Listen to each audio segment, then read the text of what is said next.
For more on this, let's bring in South Carolina Republican Congresswoman Nancy Mace, member of the House Oversight, House Armed Services Committees. Of course, we saw you recently with Kimberly Cheatle and the Secret Service. She has since resigned, which you said you would give up her time if she'd spend it writing her resignation. She may have wanted to take me up on that advice. Yeah.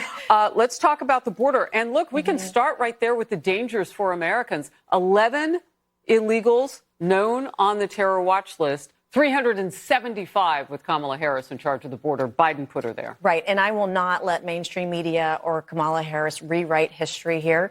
She had one job as the border czar, and she failed miserably. And look, even Joe Biden said that she was, quote, in charge of the southern border. And he was very specific about it. He said Mexico and the northern triangle, which is where the mass of these migrants are coming from. And she hasn't done anything to stem the tide of terrorists coming across the border. We've had over 9 million people. It's been an epic disaster, and she owns all of it. Real quickly, because I know you get these reports, the wider public doesn't. There always is kind of a tamp down in numbers during the summer, the heat zone and so forth. However, this year, we just saw another caravan. Yeah. Yeah. I mean, what are your thoughts on what we face come fall? Well, I mean, these caravans are also paid for by the American taxpayer, because this money is going to NGOs. They are helping these migrants come across, these caravans come across. They're telling them how to get here, how to vote when they get here, and how to take advantage of our health care and our education system. It's funded by the American taxpayer. And I want to say one more thing about the vice president and the border and everything that's going on in this country. There is only one person who's more weak on the world stage than Joe Biden, and that is Kamala Harris. And this is going to make us more vulnerable here and abroad if she's ever president of the United States. All right. You use the term border czar, and there's been a lot of argument over, well, Joe Biden didn't say it. Let me show you who did say it. A lot of people in the liberal media. So she knew that she was in charge. As William LaJeunesse just said, she never argued with anybody when she was questioned about it, like, oh, it's not my job. Of course, we all knew it was. But some of the wider media were saying border czar as well. Let's take a peek. I've asked her, the VP, today, because she's the most qualified person to do it, to lead our efforts with Mexico and the Northern Triangle. This will be her first visit to the U.S.-Mexico border region since she was appointed as the border czar by President Biden. She is now the point person on immigration. Kamala Harris, who was appointed as the border czar, hasn't gone there at all. She's supposed to be the border czar. There has been so much criticism against Kamala Harris. You know, she was the border czar. Now, they can say that Fox made up that word, but they would never use it if we did it because they don't like us. Right. Right? They came up with that word. Look, I just wanted to show that because there's been a lot of discussion about it.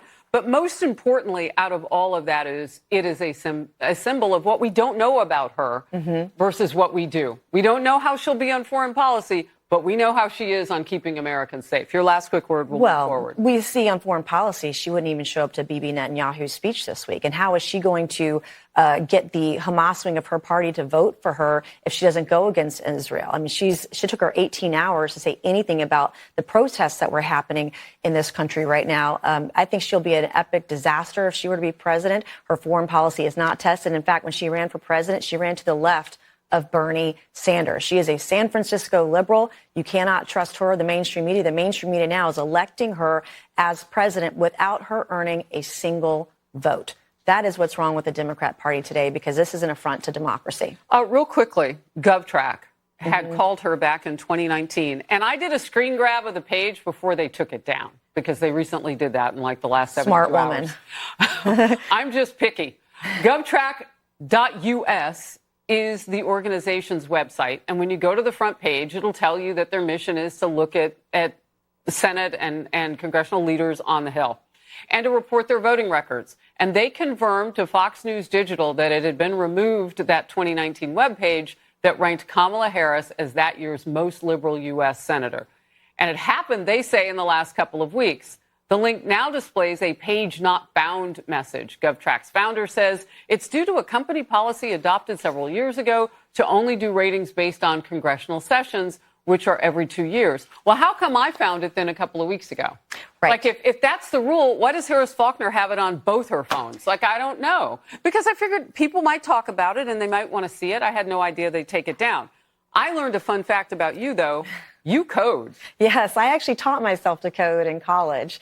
And when Crowdstrike happened a couple of days ago, I had a cyber committee. I mean, I'm all over tech and cybersecurity and AI now because it's the future. It's here and it's not going to stop. But they're trying to rewrite history with Kamala. Can they get away with taking stuff down like that and people never seeing it?